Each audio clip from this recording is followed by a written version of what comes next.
long, arduous process that we have to go through, but everyone deserves to have deserves to have their amendment heard. Well, I'll have my 5-hour energies on the desk there, and they'll be for sale to anybody who wants to buy them.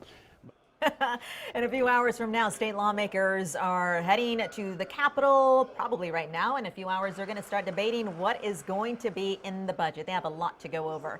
It's expected to last, by the way, a few hours, maybe into tonight, maybe into tomorrow morning. Joining us live to give us an in-depth perspective is Alana Rocha with the Texas Tribune. Good morning. Good morning. All right, so you may be one of the people buying the 5-hour energy from that lawmaker. Possibly.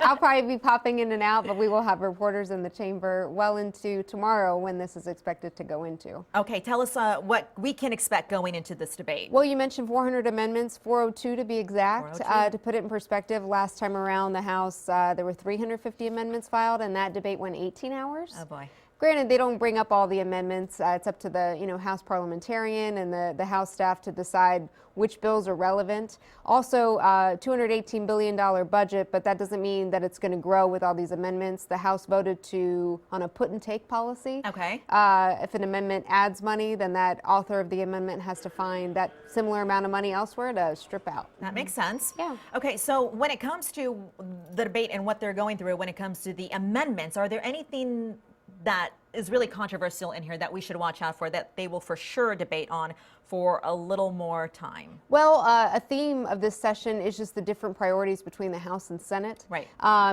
lot of stuff has passed really fast out of the Senate. Speaker Joe Strauss has said he doesn't really have an interest or a priority for bathrooms, the bathroom bill legislation, okay.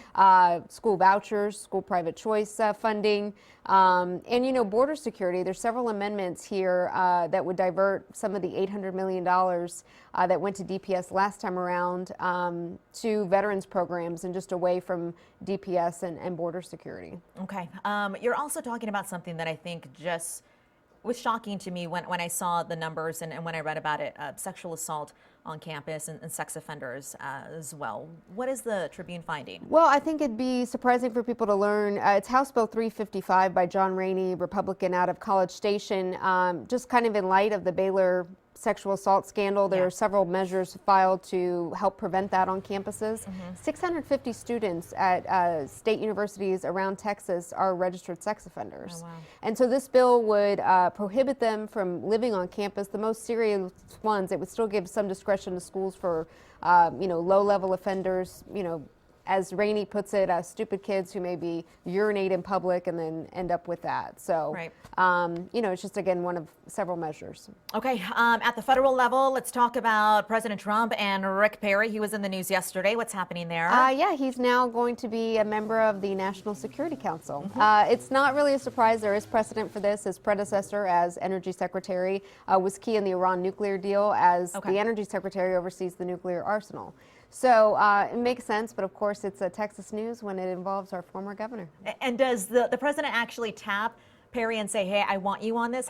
What's the process? Yeah, I think it's just a matter of, it's a big shake-up on Trump's part. Okay. He's caught a lot of flack for having Steve Bannon, his chief strategist, on there, and maybe other logical members for a National Security Council off. So he's taken Bannon off and put Perry, CIA, different intelligence people back on the council. All right, Alana, we'll let you get some rest before what is expected to be a very long night later on today, and we'll talk to you again on the other side. Thank you.